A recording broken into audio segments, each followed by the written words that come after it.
नमस्कार सर्व विद्यार्थी मित्रांना. मी योगेश चौधरी, स्नेहांकित हेल्पलाईन तर्फे आपल्या या व्यवसाय मार्गदर्शन म्हणजे करिअर गायडन्स सेमिनारसाठी वर्कशॉपसाठीच्या दुसऱ्या सेशनसाठी आपल्या सर्वांचं स्वागत करतोय. सकाळी आपण एक सेशन केलं होतं, भाषेचं व्यवसायाच्या दृष्टिकोनातून काय महत्व आहे. आता आपण पाहूया की माध्यमं जी आहेत म्हणजे मीडियाचा जो रोल आहे तो व्यवसायाच्या दृष्टिकोनातून किती महत्वाचा आहे. आणि ह्यासाठी आज आपल्यामध्ये दोन वक्ते उपस्थित आहेत. एक आहेत अनुजा संखे, ज्यांना आपण स्पर्शज्ञान किंवा मराठी रिलायन्स दृष्टीच्या माध्यमातून भेटतो. त्यातलं हे सदर जर तुम्ही वाचत असाल तर ते वाचल्यानंतर खाली तुम्हाला दिसत असेल त्यांचं नाव अनुजा संखे. अनुजा संखे ह्या स्वतः ब्लाइंड आहेत आणि आज त्या कॅनरा बँकेमध्ये ऑफिसर च्या पदावर कार्यरत आहेत. त्याच्यानंतर त्यांनी आपलं ग्रॅज्युएशन हे मराठी लिटरेचरमध्ये केलेलं आहे, त्यामुळे भाषेवर त्यांची चांगली पकड आहेच. त्यानंतर त्यांनी आपलं पोस्ट ग्रॅज्युएशन हे मुंबई विद्यापीठातून पत्रकारितेच्या क्षेत्रात केलं. डिसेबिलिटीच्या क्षेत्रात पत्रकारितेचं महत्व हे अलियावर जंग इन्स्टिट्यूट जे आहे फॉर हिअरिंग इम्पेअरमेंट बांद्रा, इथून सुद्धा त्यांनी 1 वर्षाचा कोर्स केलेला आहे. तर असं बहुविध व्यक्तिमत्व आपल्यामध्ये आज ह्यासाठी उपस्थित आहे. त्या आपल्याला सांगतील की मीडियाचा रोल काय आहे आणि त्यांनी अनेक माध्यमातून लेखन केलेलं आहे. मी तुम्हाला वर सांगितलंच की त्या स्पर्शज्ञान आणि दृष्टीच्या माध्यमातून आपल्याला भेटतात, परंतु दिव्यांगांच्या म्हणजे विशेष करून दृष्टीहीनांच्या समस्यांवर त्यांनी प्रकाश टाकणारं काही दृष्टीहीनांवर त्यांनी लेख लिहिले होते महाराष्ट्र टाइम्समध्ये.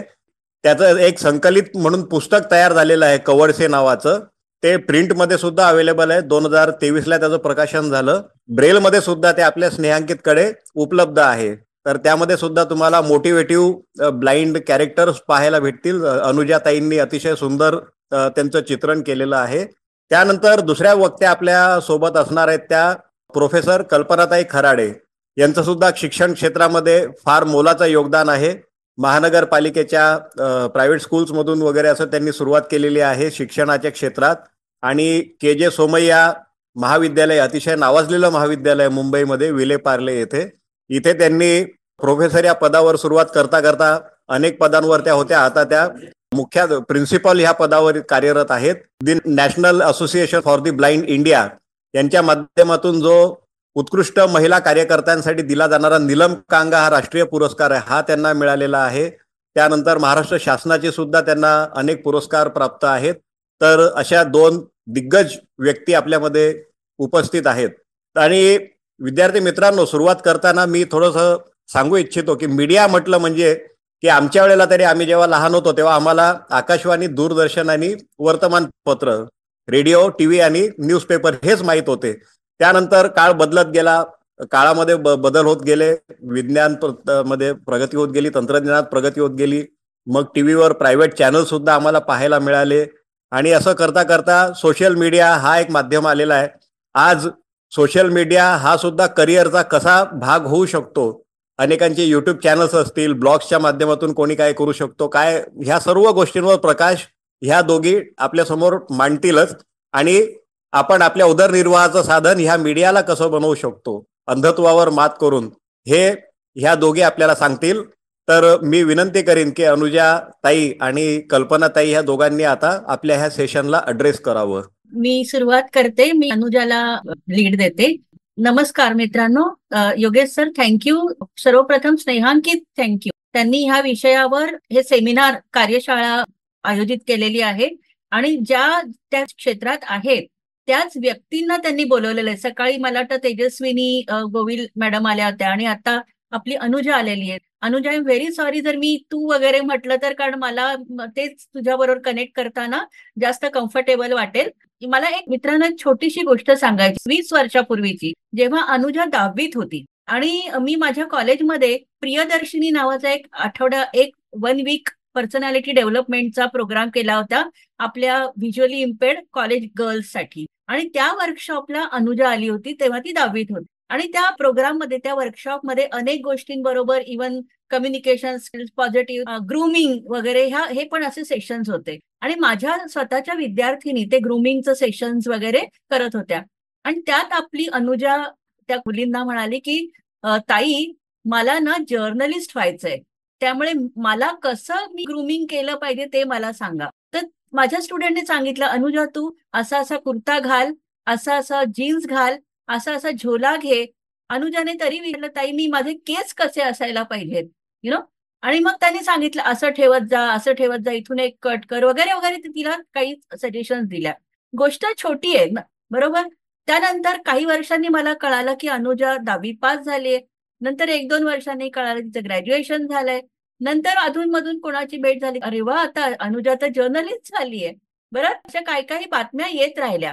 मला तुमचं लक्ष एकाच गोष्टीकडे वेधायचंय मुलांनो, की अनुजाचं तेव्हाच ठरलं होतं, 10वीत असतानाच ठरलं होतं मला जर्नलिस्ट व्हायचंय. त्या काळी इल्युजन वगैरे हे शब्दही फारसे प्रचारात नव्हते. आणि तरी सुद्धा अनुजाने ठरवलेलं होतं मला जर्नलिस्ट व्हायचंय. व्हिज्युअली इम्पेअर्ड पर्सनला जर्नलिस्ट होता येईल की नाही याचा कुठलाही विचार नव्हता. मला वाटतं की हा सर्वांचाच एक गुणधर्म होता त्या काळच्या लोकांचा. इव्हन परिताई ज्या मेडिकल सोशल वर्कर झाल्या किंवा मी प्रोफेसर झाले, आम्हाला फक्त काहीतरी व्हायचं होतं, बरोबर. आणि ज्या क्षेत्रात आम्ही जाऊ त्या क्षेत्रात एबल बॉडीड म्हणजे डोळस व्यक्ती स्वतःला कम्पेअर करून त्यांच्यामध्ये मागे पडायचं नव्हतं. यु नो, ही एक कुठेतरी पॅशन, जिद्द आमच्या प्रत्येकामध्ये होती. पहिलं आम्हाला एक व्हायचंय, आम्हाला कोणीतरी व्हायचंय आणि आम्हाला डोळस जगातील व्यक्तींबरोबर स्पर्धा करायची आहे आणि आम्हाला त्यांच्या पुढे निदान कमी तरी नाही पडायचंय, यु नो. ह्या जिद्दीने आम्ही सगळेजण त्या प्रवाहात उडी मारत होतो. तर हे मला वाटतं खूप महत्वाची गोष्ट आहे. तर अशी अनुजा आपल्याला आज सेशनसाठी भेटलेली आहे. या सेशनचं आपण साधारण रूपरेखा अशी ठरवू. अनुजा प्रथम बोलेल, नंतर आपण काही क्वेश्चन आन्सर्स घेऊ आणि मग शेवटी मी माझे कन्क्लुडिंग रिमार्क देईन. तर ही जर रूपरेखा चालणार असेल अनुजा, तर ओव्हर टू यू प्लीज. नमस्कार सर्वांना, मी अनुजा संखे आणि सगळ्यात आधी स्नेहांकितचे खूप खूप आभार मानते, स्नेहांकित हेल्पलाईन या संस्थेचे, जिच्या मदतीने शिक्षण पूर्ण करायला म्हणजे शिक्षण घेत असताना येत असलेल्या अडचणी जास्त सुसह्य झाल्या, ही अशी एक संस्था आहे माझ्यासाठी. त्यामुळे स्नेहांकित हेल्पलाईनचे खूप खूप आभार मानते सुरुवातीलाच. आणि माझ्यासारख्या मुलीला इथे आज येऊन छोट्या छोट्या मुलांशी कनेक्ट करून देण्यासाठीचं माध्यम म्हणून स्नेहांकित हेल्पलाईन पुढे आली आहे, त्यासाठी पण मला खूप मनापासून आनंद झालेला आहे.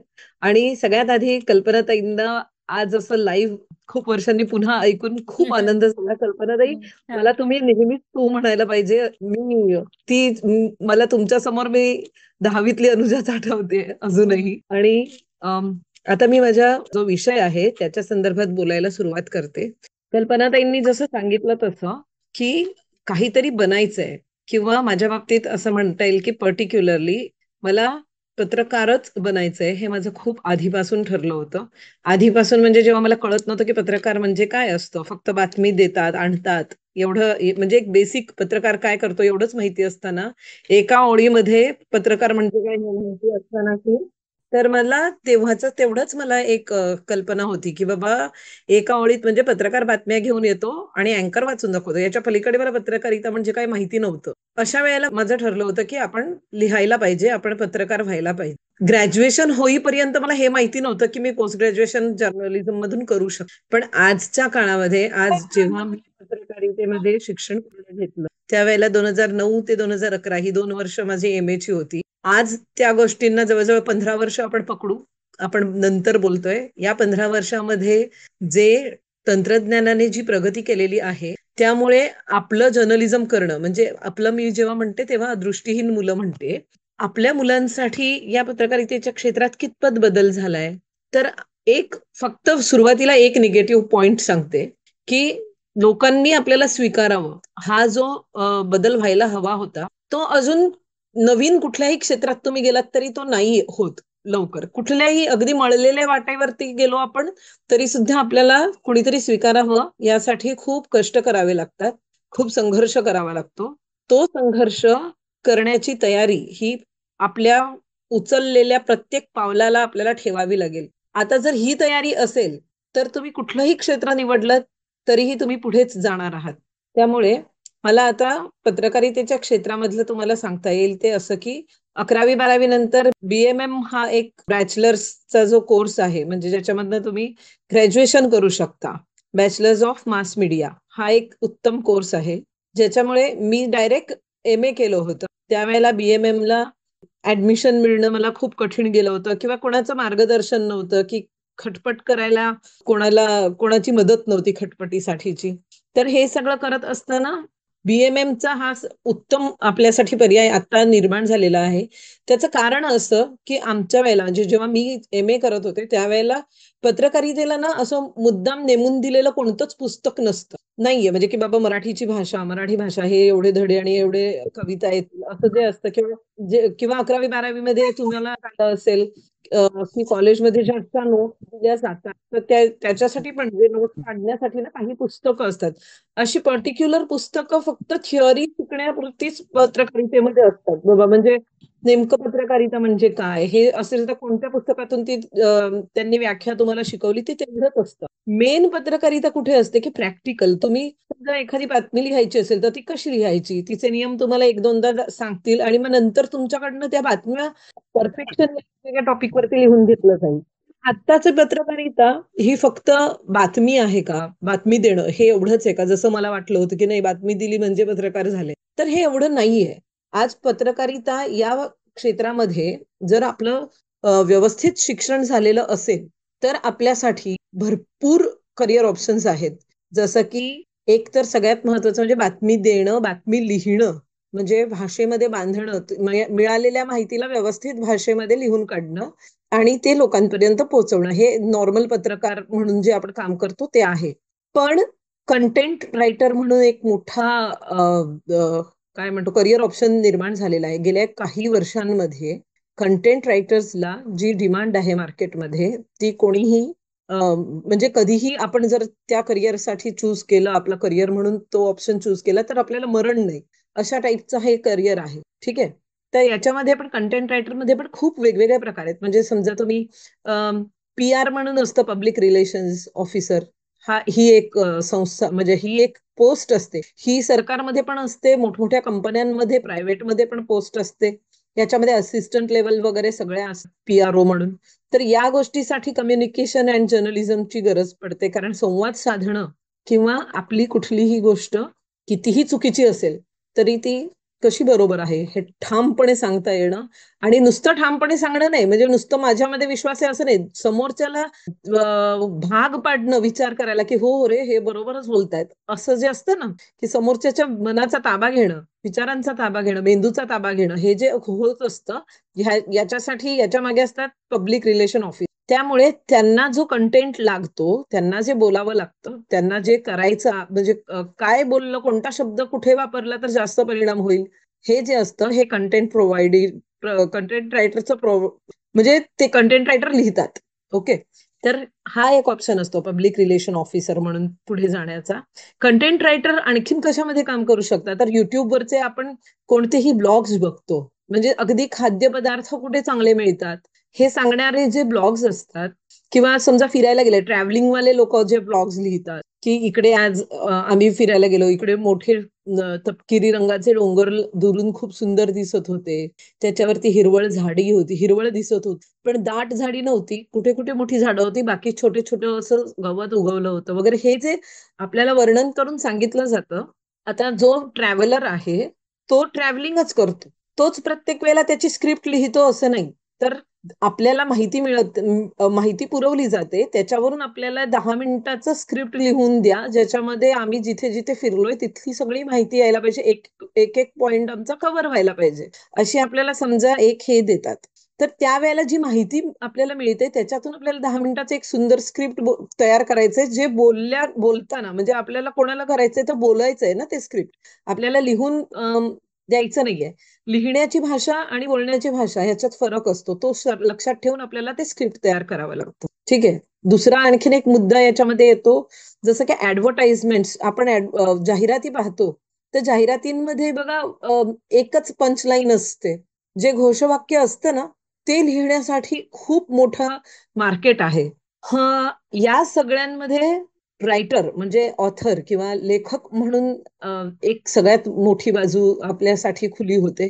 म्हणजे कविता लिहिणं, कथा लिहिणं, लेख लिहिणं, जे माझ्या बाबतीत मी जास्त रिलेट करते ज्याला, की लेख लिहिणं म्हणजे लोकांशी बोलायचं आणि लोकांकडनं माहिती मिळवून त्यांच्याबद्दल आपण जास्त व्यवस्थित लिहू शकतो. त्यांच्याबद्दलची लोकांपर्यंत, इतरांपर्यंत आपण त्यांना त्या लोकांशी ची गोष्ट पोहोचवत असतो, ज्यांच्याशी आपण बोलून, ज्यांच्यावरती आपण लेख लिहितो त्या लोक. तर हे सगळं आपल्याला करिअरसाठी आहे. पण लेखक म्हणून जगत असताना किंवा पत्रकार म्हणून जगत असताना आपल्याला संघर्ष खूप करावा लागतो. वेअर ॲज मी जे म्हटलं की एखाद्या ऍडव्हर्टाइजमेंटच्या कंपनीमध्ये काम करणं, PRO म्हणून कुठेतरी काम करणं किंवा कंटेंट रायटर म्हणून काम करणं, ह्या गोष्टी पैसे मिळवून देणार आहेत. आपल्याला फक्त करिअर आणि कशामध्ये तरी मला वेगळं काहीतरी करायचं हे लक्षात न घेता आपण जे करणार आहोत त्यातून आपली उपजीविका चालली पाहिजे. कारण आपण आता करिअर ओरिएंटेड असणं म्हणजे पैसे पण तर आपल्याला बघायचे, स्वतंत्र फायनान्शियल इंडिपेंडन्स पण तर आपल्याला हवा की नाही.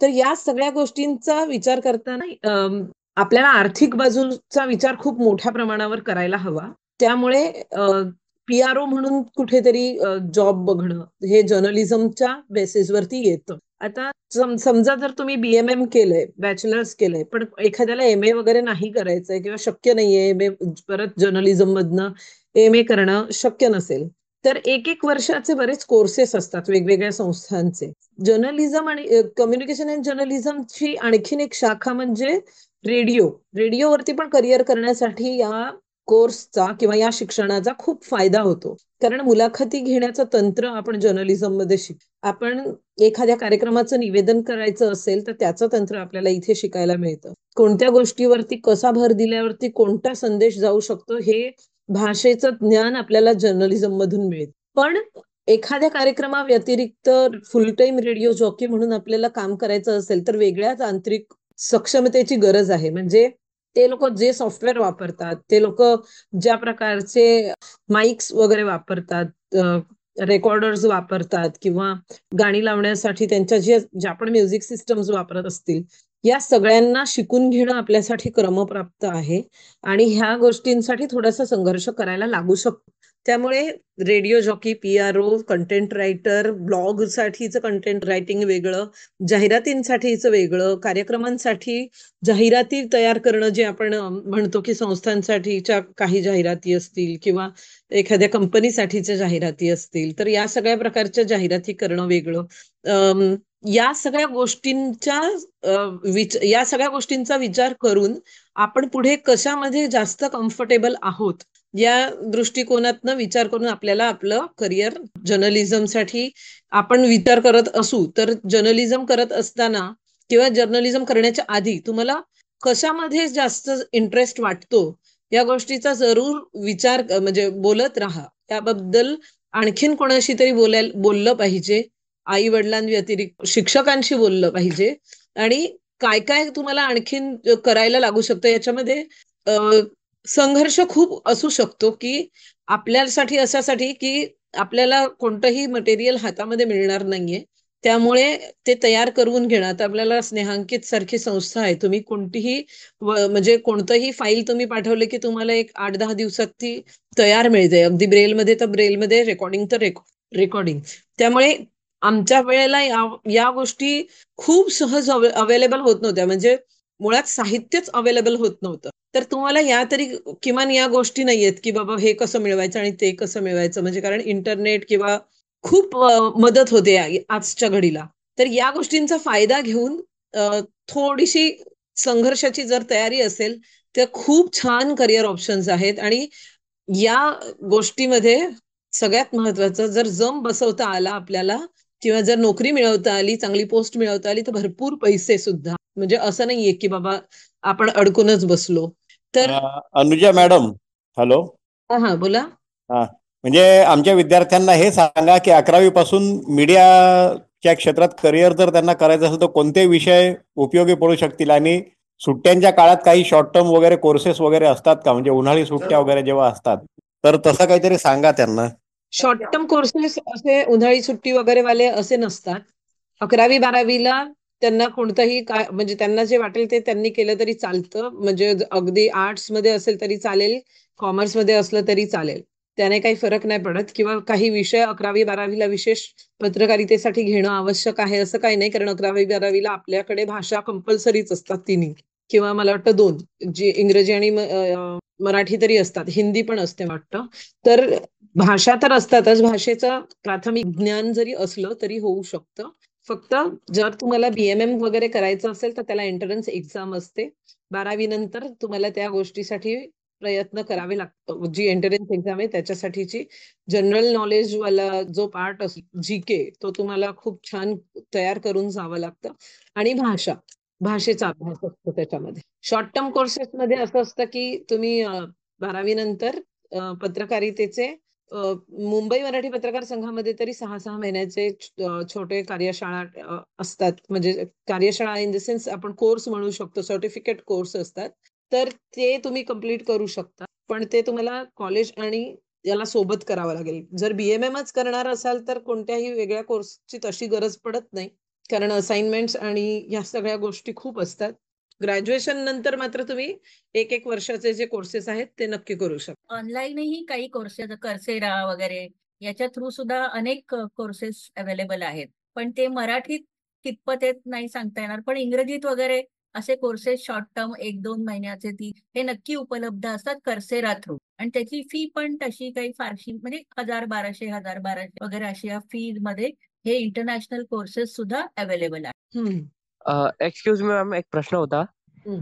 समजा जर आता कोणी असा विचार करू पाहत असेल की आपण रेडिओ क्षेत्र क्लिअर केलं पाहिजे, तर आता ऐकण्यात असं येतं बऱ्याच अंशी की ते लोक काय करतात ना, की टेम्पररी बेसवर जागा भरत असतात त्यांच्या. तर त्याच्यात काही अजूनही संधी आहेत की कसं? रेडिओच्या क्षेत्रामध्ये ना संधी कितपत दिली जाईल हे मला सांगता येणार नाही, कारण तिकडची जी तांत्रिक बाजू आहे, मी मगाशी म्हटलं तसं, ती खूप आपल्यासाठी गुंतागुंतीची आहे. एवढं एक्सपोजर आपल्याला जर मिळालं किंवा आपल्याला जर तशी संधी त्यांनी दिली किंवा याच्यामध्ये कसं असतं, रेडिओवर वगैरे आपण जेव्हा करतो ना, तर तुम्ही विशेष एखादं सदर वगैरे लिहित असाल तर त्याचं मानधन वगैरे आपल्याला दिलं जातं, किंवा यो आणि साठी म्हणा, किंवा जे काय असे सदर असतात. तुम्हाला ते करिअर म्हणून नाही करता येत. ते तुम्ही आता हा, जसं नाही नाही, पण एक हे पार्ट टाइम म्हणा किंवा बँकेत आहे, पण युगवाणीसाठी मी काम केलेलं आहे, किंवा वनिता मंडळसाठी मी मुलाखती घेतलेल्या आहेत. पण त्या गोष्टीला एक म्हणजे करिअर म्हणून ऑप्शन नाही बघता येणार. फुल टाइम जर तुम्हाला रेडिओ जॉकी म्हणून काम करायचं असेल तर तांत्रिक दृष्ट्या इतर लोकांच्या बरोबरीचं आपल्याला व्हायला लागेल, आणि त्यासाठी थोडासा संघर्ष करावा लागू शकतो. किंवा आपण असं बघू शकतो की समजा आपल्याला जर मेन स्ट्रीम मीडियामध्ये जाता येत नाहीये, तर आपल्यासाठी सगळ्यात मोठं वरदान YouTube आहे. तुम्ही तुमचं चॅनल काढून तुम्ही छान रेडिओ चॅनल चालवू शकता, किंवा वेगवेगळ्या प्रकारे रेडिओ पॉडकास्ट चालवू शकता तुम्ही YouTube वरती, आणि त्याच्यामध्ये अर्निंग खूप चांगलं होऊ शकतं. फक्त तुमच्याकडे मी जसं म्हटलं तसं उत्तम कंटेंट तयार असायला पाहिजे. जर तुम्ही व्हिडिओ करू शकत नसाल हरकत नसते, ऑडिओ पण तुम्ही करू शकता, पण तो कंटेंट तुमच्याकडे उत्तम पद्धतीचा असला पाहिजे, आणि त्याचं मार्केटिंग खूप सुंदर पद्धतीने करता यायला पाहिजे. मार्केटिंग म्हणजे ऍडव्हर्टाइजमेंट्स तुम्हाला तुमच्या सर्कल पर्यंत पोहोचतात. आपण सर्कलमध्ये पोहोचतोच, आपला सर्कल तोडून पलीकडे पोहोचण्यासाठीच्या स्ट्रॅटेजीज तयार कराव्या लागतील. आणि याच्यासाठी ना तुम्ही याची खूप छान मदत घेऊ शकतात, AI ची. म्हणजे त्याच्यामध्ये समजा तुम्ही असं केलं की कशा पद्धतीने ऍडव्हर्टाईज तयार करता येईल, किंवा लिखाण नाही, कंटेंट तुमचा असला पाहिजे, पण कुठे कसा तो ब्रॉडकास्ट करायचा, त्यासाठी तुम्ही AI ची मदत घेऊ शकता. तुमच्या कंटेंटला आणखीन सुंदर करण्यासाठी AI ची मदत घेऊ शकता. पण पूर्णच्या पूर्ण समजा एखादा ब्लॉग तयार करायचा आणि त्याची पूर्ण स्क्रिप्ट जर AI ने लिहिली तर ती लक्षात येईल, कारण तो जर विषय मी पण घेतला, माझ्या बरोबर आणखीन पण दुसऱ्यांनी कोणी घेतला, तर AI एकच प्रकारचा लिहून देणार. त्यामुळे त्याच्यामध्ये वेगळेपणा नाही येत. त्याच्यामुळे आपला आत्मा उतरत नाही, आपल्याला काय वाटतं हे उतरत नाही. त्यामुळे कधीही लक्षात ठेवायचं की मुख्य लिखाण तुमचं असलं पाहिजे. त्याच्यासाठी लागणारी माहिती किंवा त्याच्यासाठीचा टचअप तुम्ही AI कडनं घेऊ शकता. पण मार्केटिंगसाठी खूप छान यूज करता येऊ शकतो AI. आणखी काही प्रश्न? म्हणजे मी तर वर्गामध्ये पण उभं राहून काही पण प्रश्न विचारायचे. आमची पिढी आहे ना मुलांना, ती रेडिओवर वाढलेली आहे. योगेश सर बरेच वेळा उल्लेख करतात युववाणी वगैरे. मी सुद्धा खूप अगदी काय म्हणतात, खूप प्रेमाने रेडिओ ऐकणारी होते, सर्व कार्यक्रम. तर त्यामुळे आपल्याला श्रवण हे एक मोठं चॅनल आहे. त्यामुळे जास्तीत जास्त ऐकत राहा.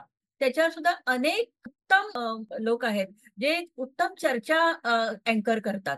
अनेक प्रश्नांवर ते चर्चा घडवून आणतात. तर ते सुद्धा जास्तीत जास्त ऐकत जा. English channels, Hindi channels, Marathi channel जास्तीत जास्त ऐकणं, जास्तीत जास्त वाचणं हे खूप महत्वाचं आहे. किती इन्क्लुजन येऊ द्या, इन्क्लुजन कदाचित आपल्याला एक संधी देईल, एक दरवाजा उघडा करेल, पण नंतर आतमध्ये गेल्यानंतर आपल्यालाच प्रूव्ह करायचं आहे. त्यामुळे स्किलला पर्याय नाही, नॉलेजला पर्याय नाही. ह्या जर्नलिझमसाठी जे स्किल्स पाहिजेत, ही अनालिटिकल थिंकिंग, विश्लेषणात्मक विचार करणं, कम्युनिकेशन, बरोबर. तर हे जे स्किल्स आहेत डेव्हलप करायलाच पाहिजेत आणि तेच तुम्ही डोळस असा किंवा नसा ते आवश्यकच आहेत पत्रकारितेत. त्यामुळे उत्तम कम्युनिकेशन, उत्तम अनालिटिकल थिंकिंग आणि उत्तम स्टोरी टेलिंग म्हणजे जे आपल्याला सांगायचं ते व्यवस्थित आपल्याला मांडता येणं. हे 3 स्किल जे आहेत ते तुम्ही डोळस असा किंवा नसा तुम्हाला यायलाच पाहिजेत. त्यामुळे जर्नलिझम हा जो प्रोफेशन तो तसा आपल्याला उत्तमपणे अवेलेबल आहे, कारण हे स्किल आपल्यामध्ये येऊ शकतात. आणि मुख्य म्हणजे याची गरज काय आहे, तर समाजाला आपला एक पर्स्पेक्टिव्ह कळेल वेगळा डिसेबिलिटीचा, बरोबर. आणि त्यामुळे ह्या मीडिया क्षेत्रामध्ये एक डायव्हर्सिटी येण्याची जी प्रक्रिया आहे ती येऊ शकते. हे खूप महत्वाचं आहे की आपण जर या क्षेत्रात आलो तर आपण आपल्या समस्यांना उत्तमपणे आवाज देऊ शकतो. त्यामुळे आपली गरज आहेच या क्षेत्रात. पण अर्थात अजूनही आपल्याकडचं तंत्रज्ञान कदाचित एवढं विकसित नाही. फॉर एक्झाम्पल फील्ड रिपोर्टिंगसाठी कदाचित आपल्याकडे एवढं तंत्रज्ञान आपल्यासाठी उपलब्ध नाहीये. पण अनेक जसं अनुजाने उत्तम सांगितलेलं आहे की कंटेंट क्रिएशन आहे, ब्लॉगिंग आहे, स्वतःचं युट्यूब चॅनल आहे, पॉलिटिकल रिव्ह्यूज लिहिणं आहे, पॉलिटिकल अनालिसिस करणं आहे, डेटा अनालिसिस करणं आहे. हे सगळ्या ज्या एरियाज आहेत त्याद्वारे अगदी 10 हातांनी आपण कंटेंट क्रिएट करू शकतो. आणि परदेशामध्ये हे जे फील्ड आहे ते बऱ्यापैकी एक्सेप्टेड आहे. तुम्ही जर हिस्ट्री पाहिली तर बीबी मध्ये ओ गॅरी डोनेग्यू किंवा यास्मिन इस्माईल नावाचे 2 पत्रकार ब्लाइंड आहेत आणि ते उत्तम पद्धतीने पॉलिटिकल अनालिस्ट, बरोबर. तर परदेशामध्ये आपल्या बाबतीत बोलायचं झालं तर national federation for the blind ही अमेरिकेत संस्था आहे. तिथं जर्नलिझमचे कोर्सेस अवेलेबल आहेत ब्लाइंड लोक. एबीसी ऑस्ट्रेलियन ब्रॉडकास्टिंग कंपनी त्यांच्याकडे इंटर्नशिप करायला देतात ब्लाइंड लोकांना जर्नलिझम मध्ये वगैरे आणि प्लेसमेंट वगैरे. आता मी ही उदाहरणं मुद्दाम सांगते कारण आता अनेक जण परदेशी सुद्धा जाण्याचा विचार करतायत किंवा फंड्स अवेलेबल होत आहेत अनेक स्तरातून. तर असा जरी तुमचा काही विचार असेल तर तशा पद्धतीचं सुद्धा टेक्निकली हायर लेव्हलचं शिक्षण हे तुम्ही घेऊ शकता. अनेक कोर्सेस जसं मी म्हटलं कर्सेरावर आहेतच. पण बेसिक मुख्य म्हणजे जसं अनुजाने सांगितलं की तुम्हाला पॅशन, तुमचं डिटर्मिनेशन, तुमची भाषा, तुमचं ओव्हरऑल एक व्यापकता तुमच्या विचारांची आणि वेगळेपण, आपला विषय मांडण्याचं वेगळेपण हे खूप महत्वाचं आहे. तुम्ही डोळस असा किंवा नसा. त्यामुळे हे जर स्किल्स आपल्यामध्ये असेल तर अनुजाच्या शब्दात सांगायचं तर आपल्याला 10 दिशा मोकळ्या आहेत. विश्लेषणात्मक असली पाहिजे असं कल्पनाताई म्हणाल्या. त्याच्यात त्याला धरून मत सांगते. मी जर्नलिझमच्या पोस्ट ग्रॅज्युएशनच्या वेळेला सेकंड इयरला आम्हाला एक सिच्युएशन दिली होती की जो मुद्दा देणार त्याच्या वतीनेच तुम्हाला बोलायचंय. तो तुम्हाला पटो, वैयक्तिकदृष्ट्या पटो न, त्या गोष्टीला काही अर्थ. आम्ही तुम्हाला एक मुद्दा देणार, त्या मुद्द्यावरती तुम्ही असा कंटेंट तयार करायचा की मी कन्व्हिन्स व्हायला पाहिजे. म्हणजे कोण? आमचे प्रोफेसर कन्व्हिन्स व्हायला पाहिजेत. आम्हाला त्यांनी असं दिलं होतं की जो मला जास्त नीट कन्व्हिन्स करेल त्याला जास्त मार्क देणार. ओके. आम्हाला सिच्युएशन अशी दिली होती की रावणाने भारतामधनं सीतेला पळवून नेलं. आता रावणाची म्हणजे श्रीलंकेचा PRO आपल्याला सांगतोय भारताला की आम्ही सीतेला पळवून आणणं हे कसं बरोबर होतं. याच्यामध्ये कसं आहे, आपल्याला या गोष्टी नाही पटत. आपल्या दृष्टीने या गोष्टीला वेगळं महत्व आहे, म्हणजे वेगळं आपण मानतो. सीता आपल्यासाठी देवी आहे वगैरे, सीता माता वगैरे सगळं आहे. पण ज्या वेळेला तुम्ही श्रीलंकेचे जर असाल, तुम्ही श्रीलंकेच्या जागी स्वतःला ठेवाल तर तुम्ही कसं कन्व्हिन्स कराल? लिहा. तर हे जे आहे ना, ह्याच्यामध्ये काय असतं, आपल्याला दुसऱ्या बाजूचा विचार करायला शिकवला जातो, है ना. म्हणजे आपली एक धारणा आहे, ती तुम्ही मनात ठेवा. पण ज्या वेळेला तुम्ही दुसऱ्या धारणेचा विचार करायला लागता, तेव्हा तुम्ही स्वतःचा विस्तार करता. म्हणजे आज जे कल्पनाताईंनी ऑप्शन्स सांगितले इतके पत्रकारितेचे, मी पत्रकारिता करण्यासाठी जो प्रयत्न करत असताना जर मला हे ऑप्शन्स मिळाले असते, तर मला असं वाटतं की मी आणखीन कुठेतरी वेगळ्या ठिकाणी असते. त्यामुळे आता खूप मोठ्या संधी आहेत आपल्याकडे. खूप आहे गोष्ट करण्यासारखी. एखाद्याला जर करायचं असेल तर आम्ही सगळेजण आमच्या परीने जे करता येईल ते मार्गदर्शन करूच. पण तुम्ही जर पहिलं पाऊल टाकलं तर हे पॉसिबल आहे. नाही, आणि सुदैवाने आपले जे VI मुलं आहेत ते खूप टेक्नो सॅव्ही आहेत. मी ऍक्सेस इंडियावर बघत असते ना, कुठले टूल्स आणि कुठले ऍप्स ते वापरत असतात, एडिटिंग टूल अमकं तमकं, यु नो. तर तुम्ही टेक्नो सॅव्ही आहातच. आम्ही तर कुठेच नाही, म्हणजे तुमच्या पासंगाला पण नाही पुरणार. तर त्यामुळे टेक्नॉलॉजीची मदत घेऊन तुम्ही या क्षेत्रात नक्की उतरू शकता. पण जसं मी म्हटलं की तुमच्याकडे जे स्किल्स पाहिजेत, आवश्यक भाषा आहे, की अनालिटिकल थिंकिंग आहे, विचारांचं वेगळेपण आहे, क्रिएटिव्हिटी आहे, एक चौफेरपणा आहे विचारांचा, तो मात्र तुम्हाला नसेल तर तो निर्माण करावा लागेल. अधिकाधिक वाचन करून, अधिकाधिक ऐकून, अधिकाधिक लोकांना ऐकून, अधिकाधिक चॅनल्स बघून, तर त्यामुळे हे शक्य आहे, अगदी शक्य आहे. पण आता तुम्ही फक्त विचार करा. तुम्ही प्रश्न विचारले तर आम्हाला सांगता येईल. आता उदाहरणार्थ फील्ड रिपोर्टिंग आहे, तर आपल्याला वाटेल की ब्लाइंड म्हणजे ते एक्सेप्टेड पण नाही अजून तरी भारतात.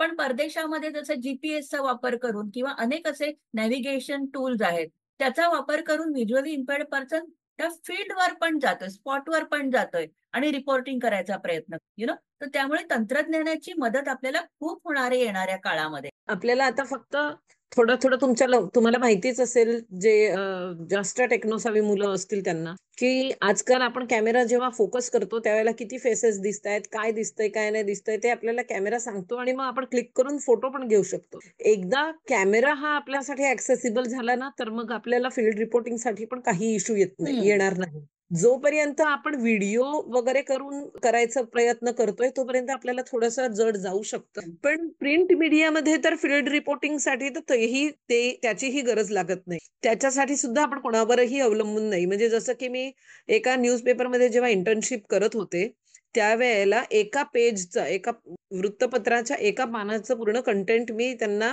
प्रोव्हाइड करत होते. प्रत्येक गोष्ट लिहित असताना त्याच्यामध्ये भाषा शैली वेगळी वाटली पाहिजे अशी त्यांची अट असायची, जेणेकरून बाबा एकच माणूस लिहितोय सगळं असं वाटू नये.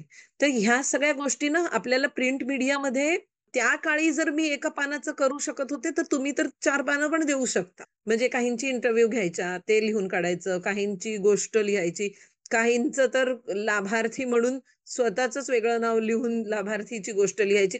कधी कधी फेक बातम्या किंवा बातम्यांपेक्षा फेक स्टोरीज करून चांगल्या योजना वगैरे लोकांपर्यंत पोहोचवणं हे पण काम असतं वर्तमानपत्रांचं. तर त्याच्यासाठी आपल्याला काही स्टोरीज म्हणजे स्वतःला गोष्टी रचाव्या लागतात. तर हे सगळं करणं आहे ना, हे आपण करू शकतो. फील्ड वरती जाऊन जर मुलाखत समजा एखाद्याची सांगितली की जा बाबा लता मंगेशकरांची मुलाखत घेऊन या असं जर आम्हाला सांगितलं तर आपण जर तिथपर्यंत पोहोचूच शकतो. मुलाखतीची तयारी आपल्याकडे झालेलीच असते. म्हणजे प्रश्न काढणं, योग्य प्रश्न तेवढे ठेवणं, बाकीचे काढून टाकणं.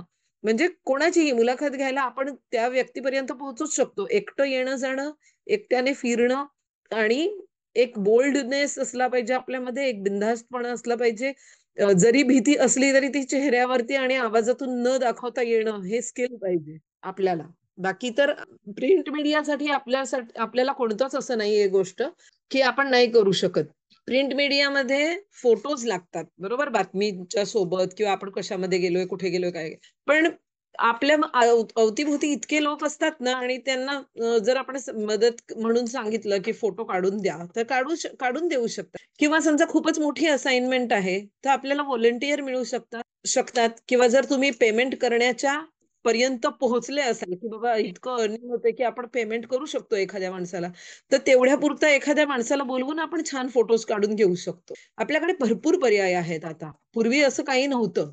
आपल्याकडे आता भरपूरच पर्याय आहेत. त्यामुळे हे क्षेत्र जर आपण ठरवलं तर खूप एक्सप्लोर करण्यासारखं आहे, काहीतरी मोठं करून दाखवण्यासारखं आहे, एवढं निश्चित. म्हणजे खूप वाचा, खूप लिहा, खूप पहा, त्याने तुम्हाला हो. तुमची दृष्टी खूप विस्तृत होईल. सुरुवातीला छोटा युट्यूब चॅनल काढून पहा. एका युट्यूब चॅनलवरच मी भाऊ तोरसेकरांना ऐकत होते. तर ते म्हणाले की माणसाला कुत्रा चावला ही नॉर्मल गोष्ट आहे, ती काही हम्म. बातमी नाही होऊ शकत. पण कुत्र्याला माणूस चावला तर ती बातमी होईल. त्यामुळे तुम्हाला सुद्धा कुठलीतरी एक सिच्युएशन अशी पाहिजे की त्याची न्यूज झाली पाहिजे. हम्म. ओके. तुम्ही आता जरी हम्म. आपले प्रायव्हेट चॅनल्स पाहतायत, झी आहे, अमकं आहे, तमकं आहे, झी 24 तास आहे. आता मध्यंतरी सिंदूर ऑपरेशन झालं. आपले सह्याद्री टीव्ही अत्यंत संयमाने, त्यांची भाषा सुद्धा अत्यंत संयमी, पण बाकीचे चॅनल अगदी ओरडा करून सांगत होते, निघालंय, विक्रांत निघालंय, अमकं झालंय. त्यामुळे कुठली भाषा, कुठली स्टाईल सध्या आवश्यक आहे, हे सुद्धा आपल्याला पाहावं लागतं लिहिताना वगैरे. अनुजाने लिहिण्याची स्टाईल जी आहे ना, ती आपण कोणासाठी लिहितोय हे करून तुम्हाला ठरवता आलं पाहिजे. परवाच आपल्या सह्याद्री टीव्हीवरच कुणाची तरी मुलाखत ऐकली, तर त्या नटाला त्याची आई लहानपणी दररोज एक पान हिंदी, इंग्लिश आणि मराठीत लिहायचं. हे ती उन्हाळ्याच्या सुट्टीत कंपल्शन करायची. तर असं काहीतरी तुम्ही लिहून तर पहा आधी. स्वतःचा युट्यूब चॅनल तर काढून पहा. तुमच्या व्हिडिओला किती लाईक्स येत आहेत ते तर पहा. म्हणजे लाईक्स अनलाईकने त्याची क्वालिटी ठरते असं मला थिअरिटिकली सांगायचं नाहीये. पण निदान लोकांना आवडत आहे का ते तर पहा. आणि हे तर तुम्ही करूच शकता. माझा तुमच्यावर पूर्ण विश्वास आहे, कारण आपली मुलं खूप टेक्नो आहेत आज. युट्यूब चॅनल करायचं असेल तर एक फक्त एवढा सल्ला आहे की किमान 5 ते 10 भागांचा कंटेंट आधी रेडी करायचा, मग येस, शूट करायचा. येस. कारण आपल्याकडे बऱ्याचदा असं होतं, एक एपिसोड टाकला, आता पुढच्या एपिसोडला काही मसालाच नाही, मग मग आपण करणार नाही. युट्यूब वरती जर तुम्हाला कंटिन्युअसली इन ट्रेंड राहायचं असेल तर तुम्ही काहीही टाका, पण आठवड्याला एक व्हिडिओ किंवा जेवढी तुमची जी सायकल तुम्ही ठरवाल, महिन्यातून एक व्हिडिओ हा गेलाच पाहिजे. तुमची कन्सिस्टन्सी हे सोशल मीडियावरचं सगळ्यात मोठं तुमच्या हातातलं शस्त्र आहे. तुमचं कंटेंट तर आहेच आहे, पण तो दर वेळेला न चुकता त्या वेळेलाच गेला पाहिजे. डेडलाईन जी असते, टाइमलाईन जी असते वापरायची मीडियामध्ये, ती कधी चुकवता कामा नये. डेडलाईन जर आपण आपल्यासाठी एक ठेवली तर ती चुकवता कामा नये. कारण जर ती चुकली तर लोकांचा आपल्यावरचा विश्वास कमी होत जातो. आणि सोशल मीडिया तुम्हाला तर सगळ्यांना माहितीच आहे की किती पटापट फ्लक्च्युएट होतं. आज मला हा आवडला तर उद्या मी त्याला अनलाईक करू शकते, डिसलाईक करू शकते. तुम्ही प्रश्न विचारा मित्रांनो. हो, कारण तरच आम्ही आणखीन बोलू काहीतरी शकू. योगेश सर, रचना मॅडम, परिताई, तुम्ही काही सुचवता का? म्हणजे आपण पुढे कसं अजून नेऊ शकतो? मुलं बोलायला तयार नाही. असं आहे की पार्टिसिपंट थोडेसे कमी दिसत आहेत, त्यामुळे आणि 10वी-12वीचे काही विद्यार्थी आहेत, त्यामुळे त्यांना अजून काही म्हणजे इन्स्टंट असं काही सुचणार नाही प्रश्न विचारायला किंवा अगदी instant बरोबर, अगदी काही बरोबर. पण तुम्ही विचार करा मुलांनो, तुम्हाला हे हा. आवडेल का क्षेत्र, ह्याचा विचार करा. आणि जर आवडणार असेल तर परिताई वगैरे सगळी मोठी माणसं आहेतच, आम्ही आहोत. आम्ही आहोतच.